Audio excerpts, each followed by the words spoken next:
She's a companion of the Order of Canada. She has honorary degrees from McMaster University, Carleton, Dalhousie, Trent, and the University of Toronto. She has won the Governor-General's Medal for Literature, and her work has been translated into French, German, Italian, Dutch, Norwegian, Danish, and Spanish.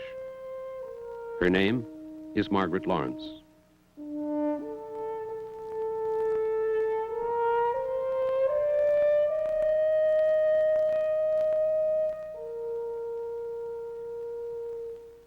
I don't really know why I write. People have often asked me that question. It seems to me that it's just a natural mode of expression, and it's sort of been as necessary to me as breathing, I think. I don't really know what one's motives are. I suspect they're very mixed. I think that it's partly to find out what I myself think, that you put it down. Thurber used to say, how do I know what I think until I write it down? And partly because it's a type of work that I just love doing. And I don't think there has to be any real reason. She was born Jean Margaret Weems in Neepawa, Manitoba in 1926. The town rises out of the prairies, 125 miles northwest of Winnipeg.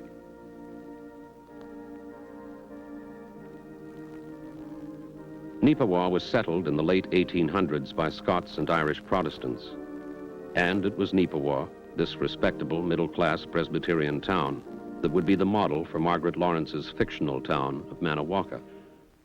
All of her characters would be born here, and all of them, finally, would move away.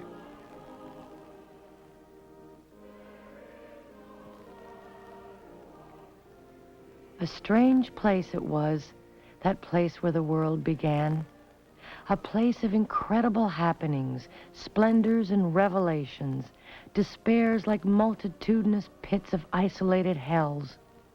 A place of shadow spookiness, inhabited by the unknowable dead. A place of jubilation and of mourning, horrible and beautiful. It was, in fact, a small prairie town.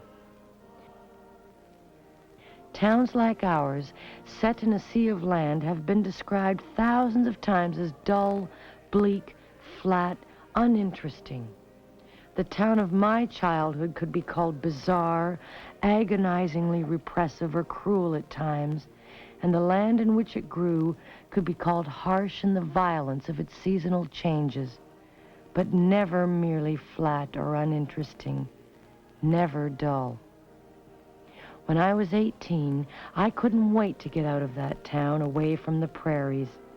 I did not know then that I would carry the land and town all my life within my skull, that they would form the mainspring and source of the writing I was to do, wherever and however far away I might live.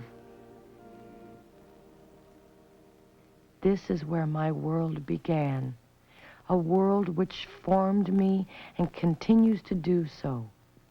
A world which gave me my own life work to do, because it was here that I learned the sight of my own particular eyes.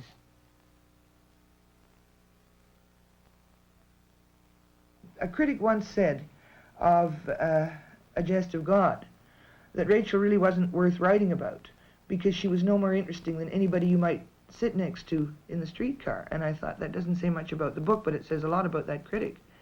What makes the critic think that the person you sit next to in the streetcar is boring or insignificant? And to me, there is no such thing as an insignificant human individual. In fact, this is part of the core belief behind my writing, is the fact that every human individual is unique and irreplaceable, and there is no such thing as an ordinary person. And of course, I think the point is that what I've tried to do is to show how extraordinary the so-called ordinary is.